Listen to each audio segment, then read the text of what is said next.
So today is a great pleasure to have Andrei Mesinger here for the last colloquium of the season. So Andrei is an associate professor of cosmology at the Scuola Normale Superiore in Pisa, and he obtained the PhD in 2006 at Columbia University, and then he pursued some postdocs at Yale and at Princeton University. He has wide research interest in first light, Re-Ionization, high redshift galaxies, cosmic 21 centimeter signal, machine learning, and Bayesian interference. He obtained, he got an Hubble Fellowship in 2008, the ERC starting grant in 2015, and currently is co-chair in the working group for the SKA, and executive board member for the HERA collaboration. And today we'll be talking about inferring properties of the first X-ray binaries with the cosmic 21 centimeter signal. Please, Andrei. Thank you very much, Fabio. I'm Fabio from Scuola Normale, where he got his PhD. Yes. And he's viewed as one of our top, if not the top, students, providing net for future generations. He's a very tough mentor, if I have to admit, because we wrote together a paper in 2014, which is still my most cited paper so far. So everything that I do right now, he says, yeah, it's good, but okay, you will never reach that. just go on ADS. All right. So yeah, thank you very much. It's a pleasure to be here. This is my first time at the BHI. It looks like a nice place. And so I'll be talking about the first X-ray binaries. My title is usually something like the first galaxies, but since I'm at the BHI, I'm going to focus on X-ray binaries, which include the first stellar mass black holes, and what we can learn from these objects using the 21 centimeter signal. So to begin with, just some general introduction about what epoch of the universe I'm talking about when I say the first objects. So after recombination, gas was allowed to cool and condense onto dark matter halos, and eventually the first galaxies formed inside those, the first stars, the first black holes, and they started the cosmic dawn. And this light spread out throughout the universe, eventually permeating space, heating and reionizing all of space. And this culminated in the so-called epoch of Re-Ionization, which finished around redshifts 5 to 6. And so this first billion years of the universe actually corresponds to the bulk of our observable volume of our universe, the bulk of our light cone. So it's really, even though it's observationally starved, it's the future of cosmology. This is where we'll get the most information from. And it contains some fundamental questions about the first structures, the first galaxies. When did they form? How did they interact with one another? What were the typical stars, black holes inside them? A lot of things that we could tap into. So let me begin by sharing a few words what we know now about the current state of the cosmic dawn and Re-Ionization. We have some information about the IGM. Specifically, we're starting to get a handle on the Re-Ionization history of the universe. So this is a graph of the evolution of the global neutral fraction of redshift. And over the past decade, we started to get more and more data points to put on this plot. And now we're starting to put those together and get kind of estimates of how we think this process looks like. There's still some question marks about the high redshift, the early stages, and the late stages as well, but the bulk of it is sort of narrowed down. The midpoint is around redshift 7. Could you just say what those abbreviations are? Sorry to be dense, but what is LAE? Yeah, this is Lyman alpha emitter clustering. This is Lyman break galaxies, Lyman alpha front Lyman break galaxies. These are all dependent on Lyman alpha being absorbed by the neutral IGM. It's just what population is doing the absorption. Lyman alpha fraction is selected on the basis of narrowband selection, and Lyman break is selected on the basis of Lyman break. And this is damping from quasars. There may be By now, there may be 8 or 9 probes of the EOR that we have to various degree of certainties. You have to be careful when you put them together because they each come their own systematic, so you have to take into account the systematics. But anyway, we're making progress. What about the heating history here? So gas has an ionization state, but it also has a temperature. And that's another fundamental property of the gas. Well, we're doing maybe a little bit less well then. If you look at what we expect is the temperature evolution of the universe. This blue line here is CMB. This is that from point of view. Initially, the gas is thermally coupled to the CMB for constant scattering, but then when the universe expands enough, this process becomes less efficient, and the gas adiabatically cools until the first galaxies form. And this first galaxies host X-ray binaries, and I'm going to focus a little bit about those. And so these are binary stars where one object is a high mass X-ray binary specifically. One object is a compact object, black hole neutron star, and the other one is a high mass star. And the compact object accretes gas from this high mass star, which radiates X-rays. These X-rays spread out from the first galaxies, heating. They have long entry paths. They heat the intergalactic medium, and this raises the temperature from. Don't take this redshift axis very seriously, because that's one of the fundamental things we actually don't know. But it raises it from maybe 10 or a few Kelvin up to maybe tens or hundreds or 1,000 Kelvin. And we think this happens before re-ionization, that I showed, at least starts before re-ionization, because these X-rays can more efficiently reach distant gas that's distant from galaxies. And so these X-ray binaries start heating the universe, heating the gas of the intergalactic medium, and then re-ionization, let's say, completes this job by ionization runs sweep past the gas and flash heat it to something like 4. Is there a way you can move to the other side? Because you're a bit blocking on the camera. They told me online. Yes, thank you. The camera has, okay. Yes, it's good. Is this better? Yes. Right. Thanks. What was I saying? So that's the process of EOR, and then after that, the gas is in photoionization equilibrium with photo heating by galaxies and eventually quasars ionize helium-2. And so this kind of is the temperature evolution like afterwards. We have data down here, but that data really stops being reliable at redshifts of 5. So comparably, the heating history of the universe is only really securely known up until redshift 5. Obviously, we know, stuff at redshifts of CMB, but there's this big gap. Now, what about the sources that are doing this? So I mentioned some of the culprits that we think are heating the universe, and the universe. Basically, they're driven by galaxies. We have information about the first galaxies from telescopes like Hubble and ALMA. But when you try to look at the census of the whole population of the first galaxies and first sources, you really start to realize that we're just probing directly the proverbial tip of the iceberg. We expect, these are UV luminosity functions, by the way, that I showed, which is just the number density of galaxies per UV magnitude per volume. And this is at various redshifts. And you can see that at the deeper you go, the more galaxies we find. So you integrate longer with telescopes, you see more and more and more galaxies. And if you combine this with some theoretical estimates, you can see really we expect galaxies down to here.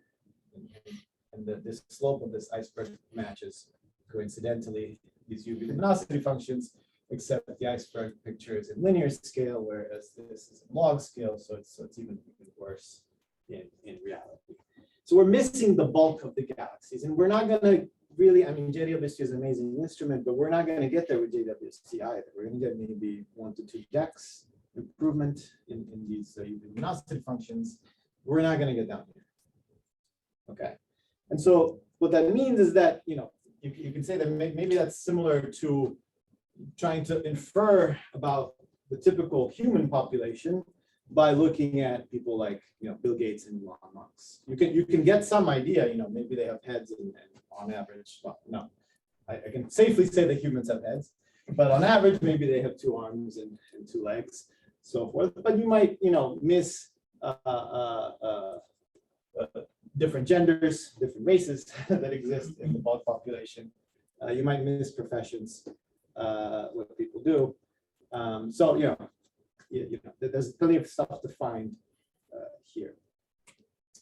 So how do we make progress in learning about the first sources and the IGM? Well, JWST, which was recently launched, will definitely improve our understanding of how the ISM worked in these, let's call them brightest objects below redshifts of 10 or so.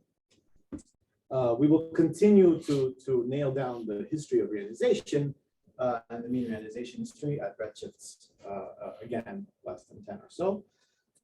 But really understanding the full history, the first galaxies, including also the temperature evolution throughout the cosmic dawn, which we think spans the redshifts of 30 and below, requires indirectly studying them through the patterns, their radiation imprints on the IGM. And the revolutionary probe here will be by the 21 centimeter signal, and that's the subject of. So what is a 21 centimeter line? So it corresponds to the spin flip transition of neutral hydrogen. The aligned and the anti-aligned spins have an energy difference, which photon corresponds to a rest frame wavelength of 21 centimeter. And historically, it was derived to study neutral gas in our own galaxy and nearby galaxies, and we get these beautiful pictures of kinematics of nearby galaxies.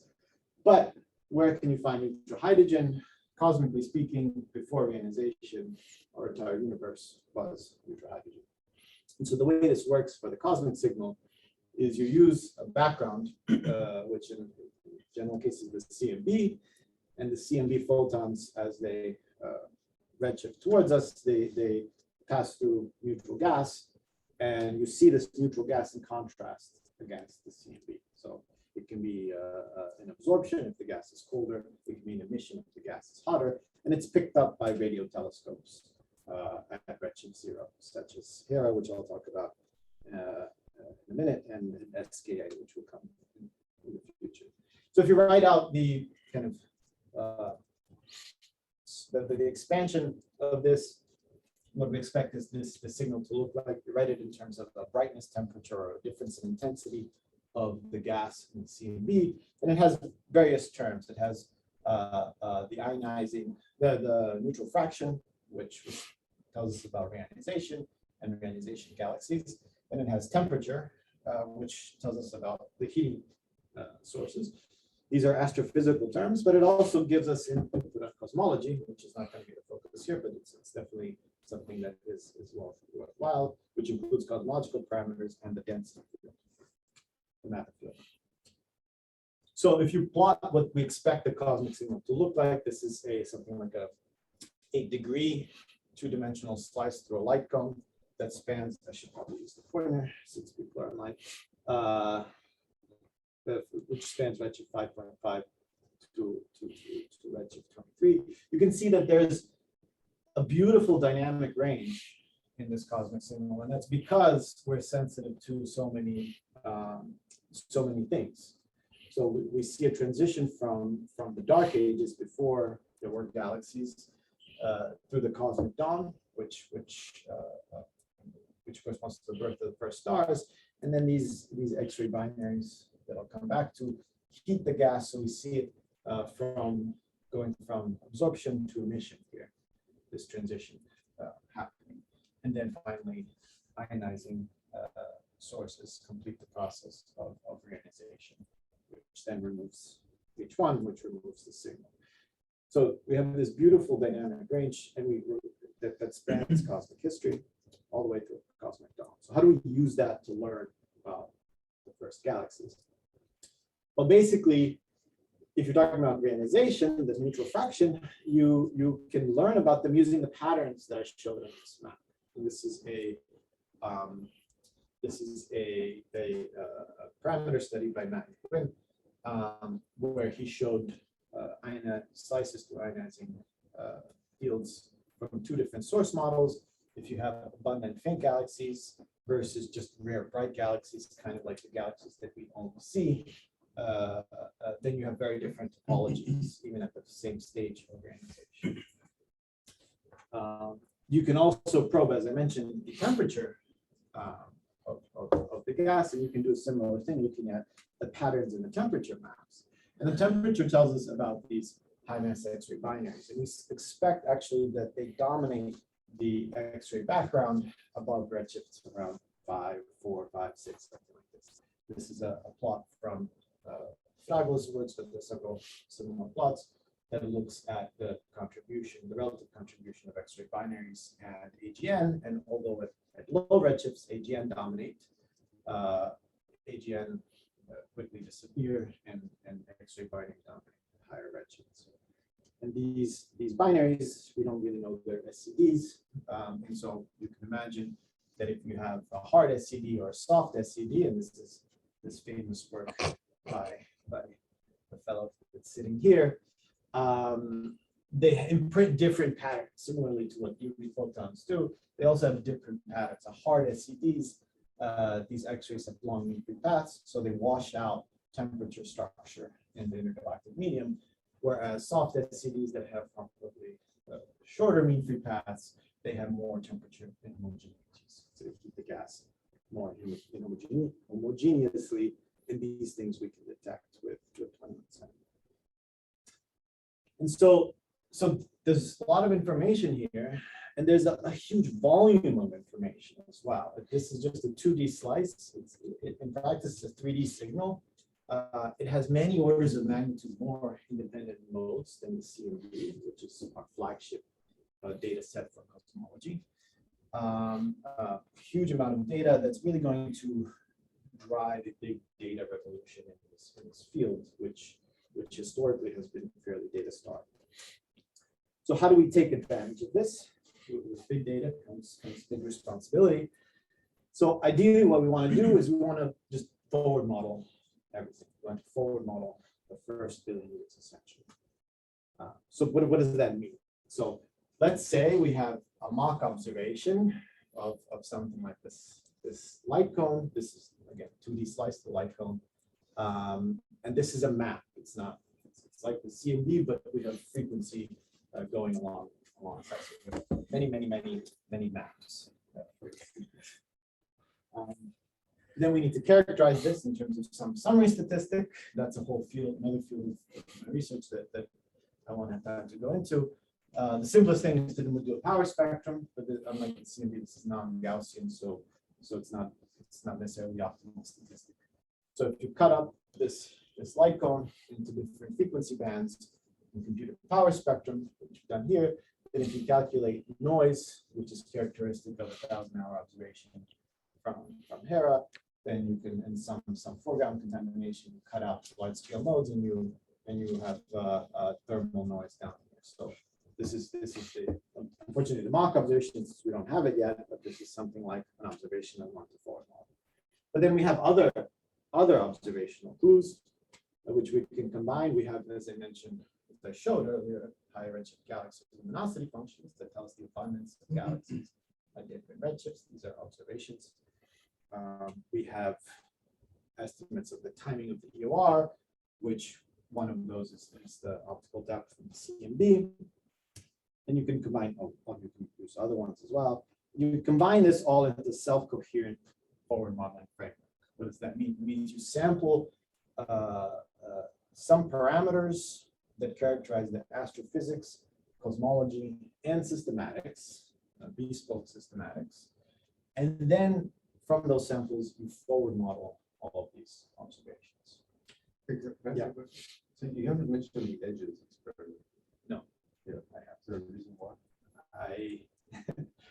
I haven't. Because they came out with a result that. Yeah. Nailed down That the- result is very controversial, let's say. There was a recent result by SARAS, which showed that they don't detect the signal. And it's difficult to square that result with the SARAS result. It's still very, let's say, controversial, and I prefer not to focus on it because it's not. I personally don't think that signal is cosmological. It's probably most likely a residual system. But one could, if it does prove out to be true, but we need confirmation from another Does analysis. the edges result cause difficulty in No. in the Oh, requiring difficulty. physics, for example? Yes. Does it, does it affect the forward modeling likelihoods if you were to include it? Yeah. Or, let me put it this way: do you exclude the edges? So Yeah, so yes, so the standard models that I'm going to be showing here do not cannot match the amplitude of the edges. So you can sort of match the timing in the stream cases, but you can't match the amplitude. You would need to invoke exotic things like having a radio background that's in excess of the C and B, which is very, very difficult to achieve. You need something like 2 to 3 orders of magnitude for more bright radio sources than kind of see from galaxies.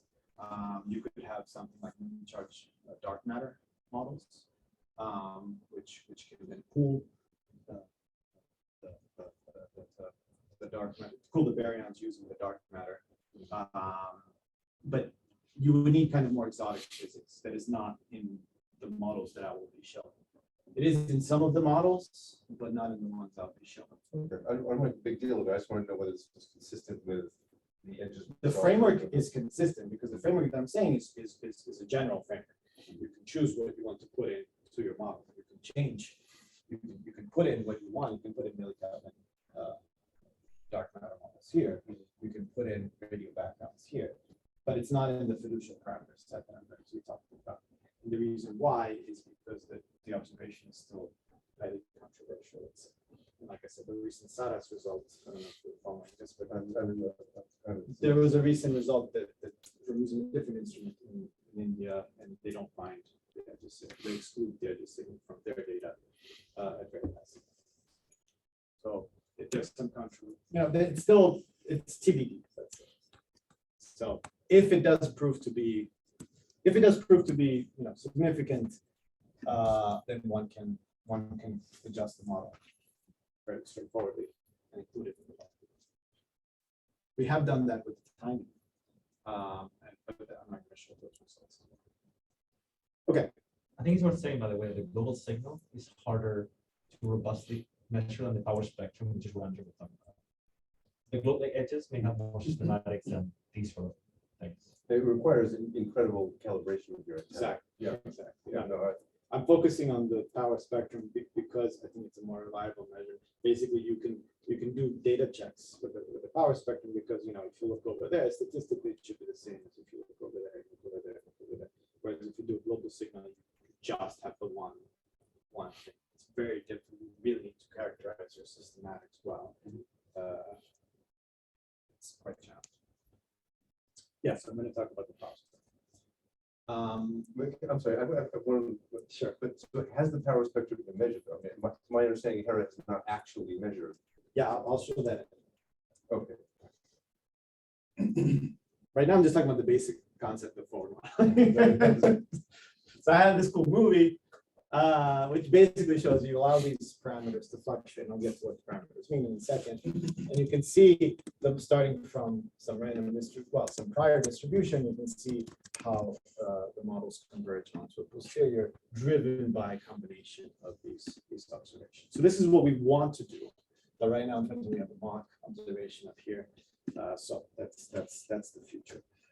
What do we need to do this? Well, there are kind of 3 components. We need efficient simulations, as I mentioned, that have a parametric model for cosmology, astrophysics, systematics. Obviously, we need observations to compare the models to, and we need a quantitative way of comparing. So there's really only one one way of doing that, and that is through basis theory. It's one correct way. Many ways of doing it. So going through that list, how do we simulate the universe? How do we make these mock-ups? Well, the fundamental problem is that we're talking about simulating the Hubble volume, essentially, of our universe, where we have cosmic fields that fluctuate on extremely large scales. But fundamentally, these fields are driven by sources, which are stars and clumps of gas, sources and sinks, which are stars and clumps of gas that are on the stellar scale, roughly. And so we cannot consistently simulate this range of scales. We will not be able to, using any Moore's law or whatever. So we have to make approximations. And how do we do that? Well, we can simulate the matter on using perturbation theory on linear and quasi-linear scales, and we can use radiation. We can simulate also effects on radiation using approximate approaches. And these can then be driven by some subgrid model for the galaxies and gas forms. And so I've spent a large part of my research life developing tools for this, and the kind of most notable one is the 21 centimeter fast. And so the idea here is that you can use these approximate tools and subgrid implementations to simulate large-scale fields. And this is a comparison back from 2011 of a hydro plus radiant transfer simulation versus something that 21 centimeter fast predicts. And you can see on megaparsecs and above scales, the two maps are roughly the same. The black here are ionized regions from both. Obviously, these using the same initial conditions, so you can compare them. But the big difference is in the computational time. Right? These orders of magnitude mean that instead of running 1 or 2 simulations, you can run 1 million and do it. Right. And so it's become quite popular. It's been used by all of the 21 centimeter interferometers. It's publicly available. And so I encourage you, if you're interested in any aspect of this, you can plug in your favorite observable and do the forward modeling. It's especially difficult for 21 centimeter, which is because it's so physics rich. It means that it encodes a lot of information. So you can start with the density fields, which you sample from the initial conditions, and then you propagate in redshift using 12BT. And from this, you identify galaxies. The radiation from galaxies fluctuates on large scales. This is redshift increasing in this direction. It's 300 megaparsec. And you need to track various bands of this radiation. And this radiation, in turn, through radiative feedback, by heating the gas, by photodissociating molecular hydrogen, affects future star formation in galaxies. And this is how characteristic scales for molecular cooling and atomic cooling galaxies can evolve with redshift that is driven by these different feedback mechanisms. And then when you compute this, and you compute the IgM, the corresponding IgM properties, such as recombination, ionization, 21 centimeter. And the cool thing here is that as a result, this 21 centimeter signal at the end, it contains the imprint of these various processes. If you look at the structure here, you can see at various times, it looks like one of these fields, some of these fields. And that's because at different times, it's driven by different sources and density fluctuations. And that's why it's so physics rich. And this is kind of an example of our best guess model that's made by this guy sitting in the room here, Julian Munoz. And this is ultra large scale 1.5 gigaparsec simulation of our kind of best guess source population that includes all kind of known physical feedback mechanisms on these galaxies. And if you do kind of a zoom in, you can really appreciate the scale of this, the scale of the fluctuations in this field, and the scale of this. And this final zoom in down here is kind of the largest, I think it's even bigger than the largest possible simulation that's currently done that is kind of a hydro simulation that resolves the ISM physics. Just to get a physical idea, these are clusters of galaxy size, or what are these? What's the size of physical? So, sorry. So how big are, what kind of structures are these? These are structures these are fluctuations in the temperature and ionization state of the gas, the intergalactic medium. And those fluctuations extend to cosmological scales, extremely large scales, much, much larger than where the galaxies are. The galaxy scales are essentially below each cell of the galaxy, roughly an order of the rule of thumb is that you get like one galaxy per, or a few galaxies per cubic megaparsec. But these galaxies, because their radiation can impact much larger scales, can imprint can change the temperature and ionization state of gas on much larger scales. And those are these patterns. So they're not that galaxies directly. They're how their radiation changes the cosmic balance.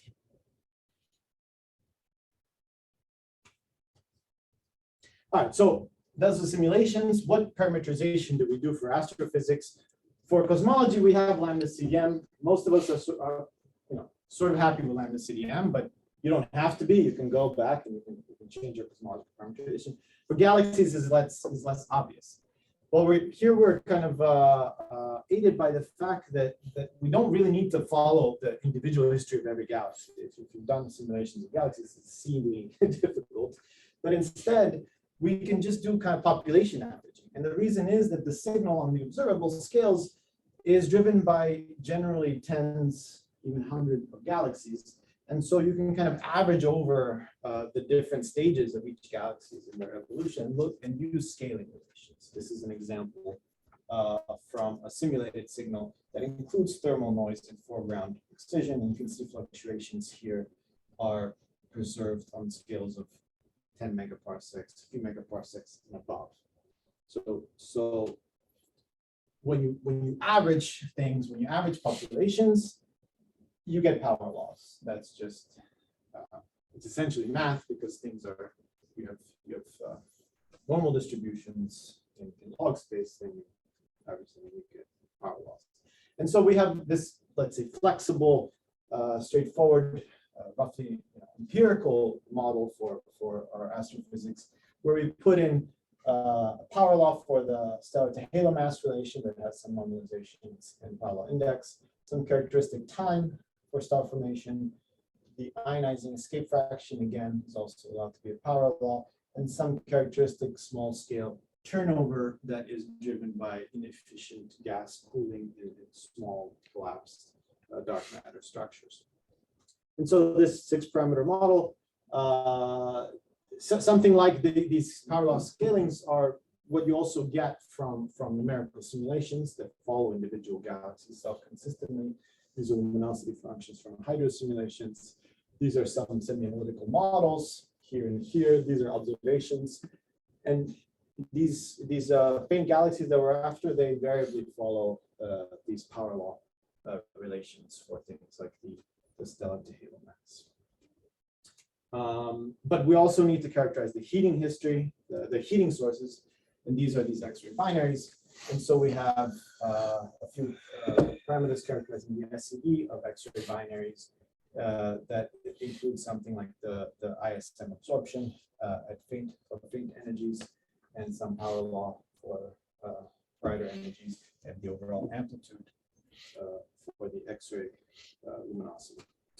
And so we have these 3 parameters, and we have some idea what some of them should look like. So we have luminosity functions that give us a clue about what the stellar to halo mass relation should look like, including the amplitude and the tilt. But things like the ionizing escape fraction we can't get from the luminosity functions. We can get from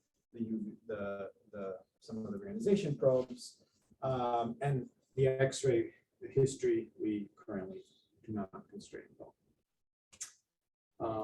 So these are the simulations. What are the observations? As you mentioned, we don't have the detection yet. So the nice movie that I showed was with a expected mock observation. But we do have upper limits, and this is a compendium of power spectrum upper limits. They're generally around the K of 0.1. That's kind of the sweet spot where the foreground stops being so annoying, and you still have some reasonable thermal noise. And so these are where the upper limits lie. This is where kind of we expect the models to lie. So we're still missing a couple orders of magnitude in power.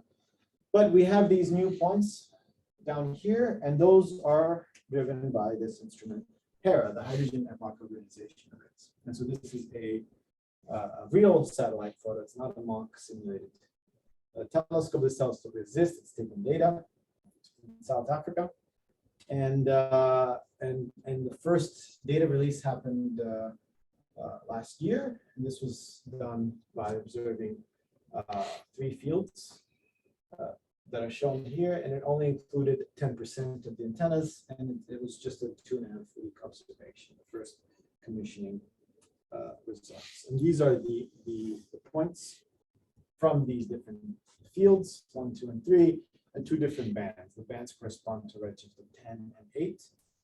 And you can see that this is it, the black curves are the estimates of noise. You can see that most of the points are consistent with thermal noise, except at very large scales where they're dominated by systematics. So that's why they're upper limits. We think they're consistent with what are the known sources of noise and systematics. And there's still, unfortunately, 2 orders of magnitude above the expected signal. But can we do something with that? Turns out, yes, we can. Otherwise, I'm talking about what can we do with that? Well, let's look at this expression for the signal. So how do we get what models drive the largest signal, right? So if I look at the terms here, the ionization fraction fluctuation on large scale, maybe you can get 10% of the amplitude difference there. The density field similarly on large scales maybe fluctuates tens of percent. But if you go to this temperature term, this is the temperature of the CMB, and this is the temperature of the spin temperature, which we can say roughly is the spin temperature of the gas, right? So the CMB temperature at redshifts 10 is something like 30, but the gas temperature, if it's above the CMB, you can see this term saturates to 1.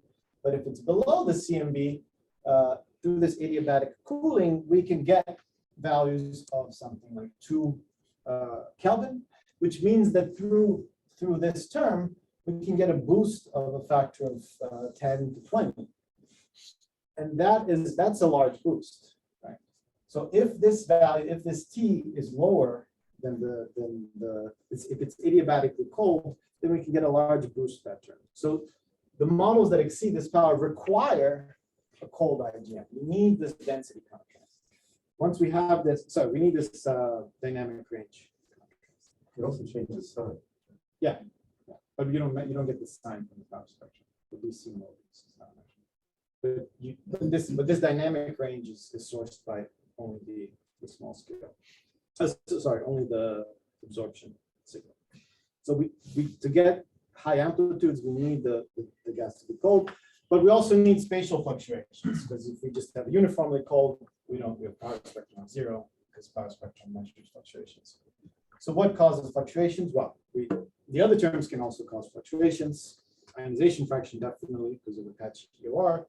The matter density field causes fluctuations, obviously, and the temperature field itself can be fluctuating. In practice, we require that this is it's very difficult to get very sharp transitions in temperature. We need very, very soft SCVs driven by very, very biased sources, and so we don't recover that. But these two can work. And so this is an example of what this looks like. So starting from this density field, if you have a cold IGM, like really cold, adiabatically cold, to a couple of Kelvin, and you have these black spots, which are reionization being in progress. So reionization is about 50% over. And in this case, you have cold IGM and reionization hasn't started yet. So here the red corresponds to matter, peaks in the matter field. And so in both cases, these two models can exceed the HERA upper limits. So you need either something like the 50% or 1%. It can be really too much in between because they actually they have the cross term has a negative contribution because these ionized bubbles cancel out the largest matter beats where the galaxies lie. So you need something like 50% or and 1 and a cold IgM. But as I started with this talk, we already have an idea of what the universe is like at redshift 8, and we expect the ionization state to be something of order 50-60% neutral. So we already have this requirement, which means that if we have this requirement, this and means that now we can constrain this. Previously, all the upper limits from the other generation experiments happen at higher redshifts, or the comparable ones, where we did not have this information. And so the constraints have to be like, well, we constrain the IgM if the ionization fraction is this. But here we already know that the ionization fraction is within a certain range. So we can directly, we can constrain the temperature of the IgM. So before we get too excited, we have to measure, this is not our observation. Like I showed this from the mock observation, we just have upper limits. They're only at 2 redshifts, and they're not this black curve with the green. There's something like here, a couple orders of magnitude. So we do this inference, but our data is these points here, and obviously the other observations. So as a result, this is the triangle plot that you get. So here the orange points are data that we have without Hera, and then the purple is the data that we have with Hera. And you can compare I'm not going to go through these points, but you can compare the posteriors. They're almost always the same, except for this one panel here. And this panel is the X-ray luminosity per unit star formation. This is the X-ray luminosity of our high mass X-ray binary sources. And if I zoom in and I plot what the prior looks like, and this is the recovered posterior, you can see that there's a big difference. And where does this physically correspond to? Well, the local population of X-ray binaries has a value of something like here, but and so it's actually disfavored by the Hera observation. And this is, we think, because, and I'll get back to this in a second, because we expect that the early populations of galaxies are metal poor, and they should have more X-ray luminous binary objects. And you can constrain the IgM properties with this observation. Again, you rule out from the prior, and the existing observations, you rule out this parameter space of cold IgM models. Yes. Sorry, on the previous plot, that was a posterior, right? So it's flat. Is that suggesting that without? No, this is not the posterior. This orange is what you have, including the other observations. Sorry. Sorry, I thought, is this the posterior without Hera? Is the orange? Oh, yes, sorry, yes. Yeah. That's that prior. No, this is the posterior without Hera, Yeah. exactly. And this is the posterior with Hera. So isn't that Hera has, without Hera, you have no constraints on the star formation, right? Is that why it's flat? It's looks flat like because you have Hera. no constraints on the thermal history of the universe. Okay. So it's because of what I mentioned here. Hera gives you that additional constraint on ruling out the cold IgM, which before we didn't have. We knew Re-Ionization was ongoing from the additional observation, and we knew roughly what the star formation rate should look like from the luminosity functions, but we didn't have a constraint on temperature. And instead here, this is the temperature. Hera rules out these cold IgM models because if they weren't cold, this is in the neutral pattern. If they weren't cold, the signal would be huge. And so that's why we get some constraints. Sorry, so that's using these upper limits that are still 2 orders of magnitude above. What we use using full data set, well, if you do 1,000-hour mocks, you get everything is great. We can constrain your parameters to 10% level precision for the most part. You get the faint end of the luminosity functions that we don't know right now, that we won't know. You get the optical depth of CMB to within 1%, like it's basically gimme But the interesting thing is if you look at the posterior here, these two delta functions essentially correspond to these X-ray binaries. So in this case, we used only two parameters to characterize them. But if those two parameters are delta functions, that means that the data has enough constraining power that we can go a lot further. We can get a lot more information about these objects. So what else can we learn about these objects? Well, as I alluded to before, we expect there to be a metallicity dependence of these X-ray binaries. And this is a binary population model from Tassos Fragos. And if you look at here, you can see that in the early stage of the starburst, you were dominated by these high mass X-ray binaries that you would expect. But if you start the population at having a 0.1 solar metallicity versus something like solar, you get almost a factor of 10 boost in X-ray luminosity. And it's because at these low metallicities, winds are less efficient, so there's less mass loss in the companion star, which means there's more gas for the available to accrete onto the black hole. It's a black hole. And it's something that we see. We see that the X-ray luminosity star formation rate relation depends on metallicity. This is this theoretical model that I showed earlier. These power laws are empirical relations of the X-ray star formation rate versus metallicity. But we also know that metallicity involves with galaxy mass. This is a companion. We don't know how this looks like, but we know that there is a relation. We don't know how this looks like at high redshifts, I should say, and for the faintest objects. But we know that there should be a relation. We know that there is a relation at lower redshifts.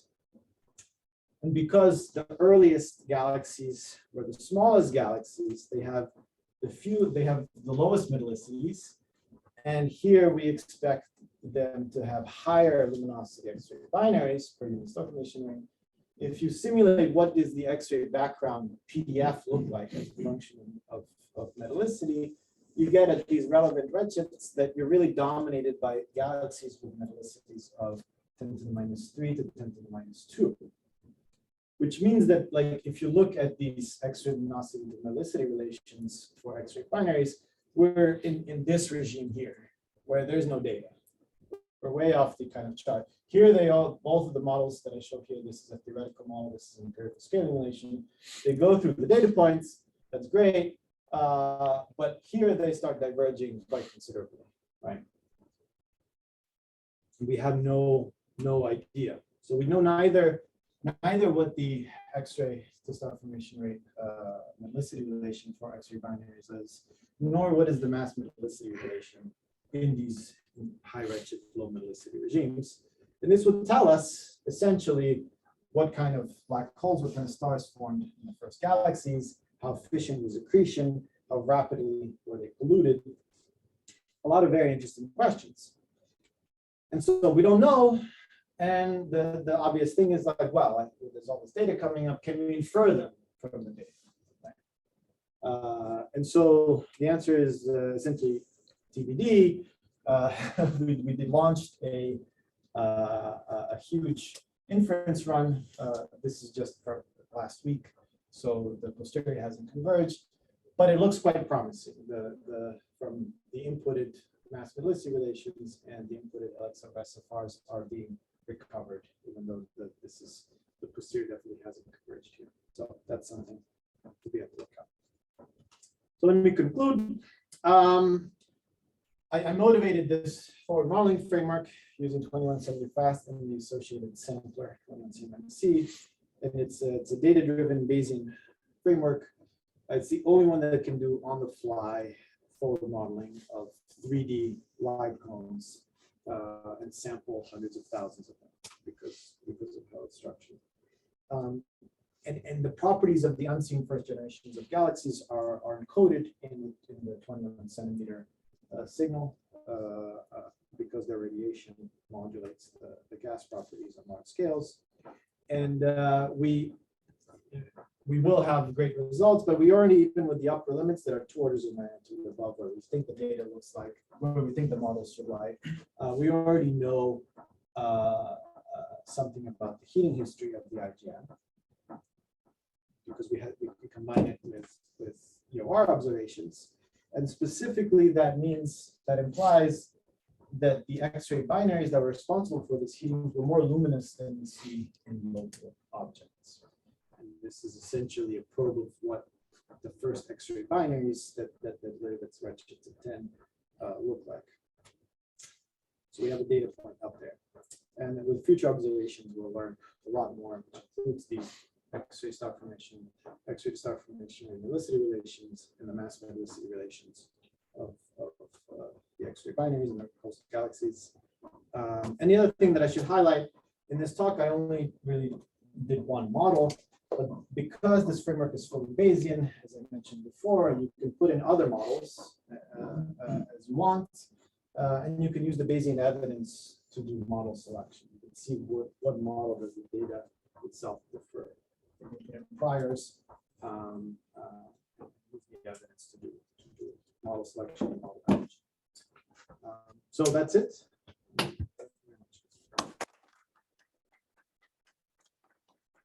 Thank you, Ray, for a great talk.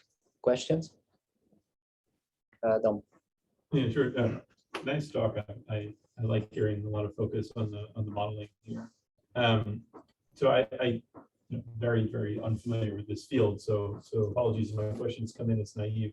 But you talked about how you're using not only power spectral data from something, excuse me, like Hera, but also these external data sets. You had some luminosity functions up there that you were fitting. And you mentioned the CMB as well. Are you fitting the CMB data? Is this coming in as a prior on the cosmology? Are the cosmological parameters being fit as part of your model? No. Okay. What in those inferences, what we did was we just used the derived tau, and we The CMB derived tau. we computed the likelihood, that factor of the likelihood using the CMB derived tau. Okay. There was another work that compared, is it sufficient to use just the derived tau as opposed to forward modeling directly the EE power spectrum, also done by Chin. And in that model, we concluded that the posteriors don't change very much if you use the derived tau versus, which is inconsistent because they use a different basis to get that tau. But the posteriors don't end up changing much as opposed to forward modeling the EE power spectrum directly. But the code is interfaced with class actually. So one could, if one wanted to, throw in cosmology, use the polarization cross terms, and use the CMB jointly in the inference varying the cosmological parameters as well. And then that's awesome. But then the on the 21 centimeter side, yeah, is there so I just have a number of questions. I don't want to take too much time about it. But there's you talk about large data volumes and things in the beginning, but most of what you're showing are power spectra. Is this modeling framework also intended to or currently fitting sort of a fairly uncalibrated version of the data, or is it assuming that you've really made a lot of measurements with an instrument and you've done an enormous amount of averaging and calibration to get to the data that gets fed into the model, into the modeling framework itself? Or does the modeling framework perform some of this systematic removal and calibration as part of it, like a whole bunch of nuisance parameters, for instance, to deal with all of that element of the data that you typically think of as, on the CMB side, for instance, there's all kinds of additional model complexity that's introduced, for instance, to model Planck data, just by virtue of the fact that you're using a particular instrument with all sorts of inherent systematics, and they want to tease apart all of the contributions that those systematics can have to their signal. Is there something similar that you're doing here? Yeah. So I'll try to answer that. I'm not sure I fully grasp the entirety of the question. So let me know if I missed something. To answer what we're doing here is from the power spectrum side, it's a lot of data because there's a lot of modes that are probed over this light cone, right? And so when you do a power spectrum, you average over these modes in K-space. And so what I show here when I show the mock results is you take a light cone, you slice it into chunks, and in each chunk you compute a power spectrum. So this is the redshift 6.3, 7, 7.7, 8.6, 9.6, and so on and so forth power spectra computed out of each by averaging over each chunk. this is wasting information because, as I mentioned, signal is not binary. That's another talk that I did not give. But these power spectra are the input to the model. Yeah, these power spectrum are the input to the model, and in the mock space, this power Sorry, spectrum are input to the used for frame. the likelihood. It's the observation likelihood. And in the mocks, the power spectrum mock was created by throwing away the modes that sit here because you say they're foregone contaminated, and by computing the thermal the noise here using something like a noise simulator. So these black curves from here down to here with this noise is the mock Those are the data. data. That's the Yeah. mock data.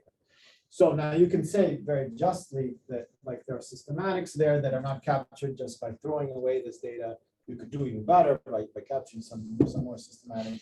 And maybe there's residual systematics in the region that I did not throw away, that I'm assuming doesn't have residual systematics that are above the noise.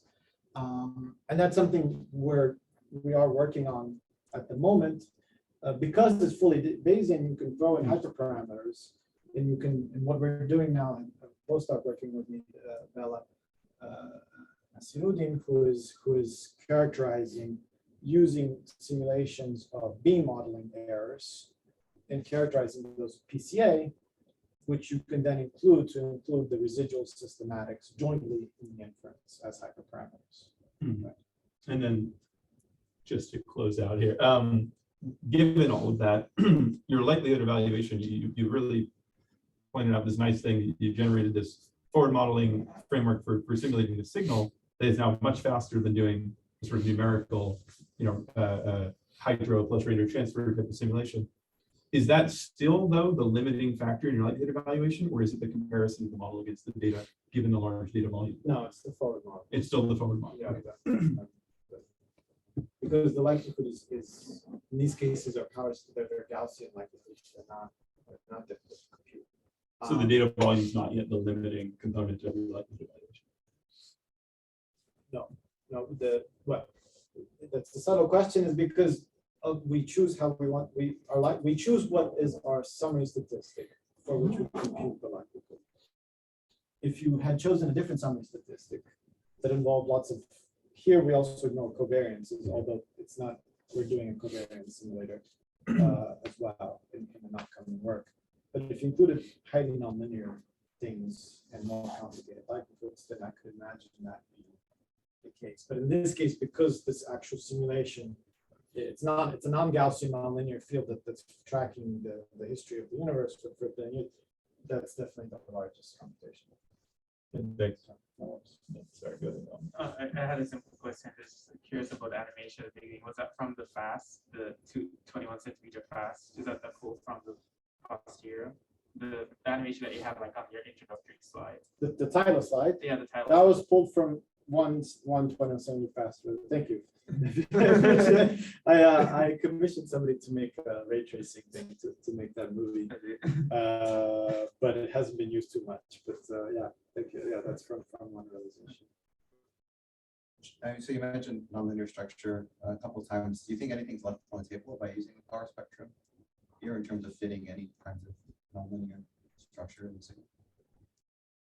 What do you mean by last time? Sorry. Well, the power spectrum is telling you.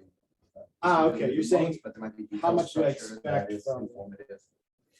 how much I expect from non-Gaussian? Yeah. That's something that I have a student that's actively quantifying that exact question by comparing the Fisher information and some posteriors using power spectrum versus using non-likely free models. And so, in a couple of months, I'll be able to give you numbers. What sort of techniques are available for extracting that?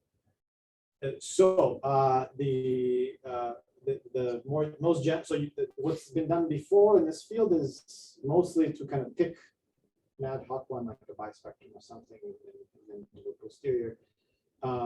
What a couple of groups are doing, including mine, is to use like the free inference, which is a type of simulation-based inference, where the power spectrum, where the summary is kind of learned by the, well, it's either learned by the compression itself in some cases, or you can train a network to do something like an optimal compression.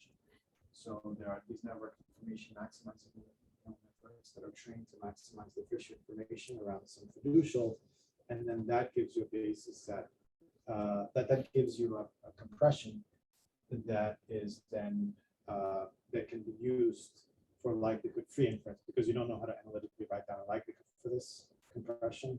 You can use these likelihood free inference tools to get to learn the likelihood of one posterior. Any other question for Andrei? Okay, let's thank him again.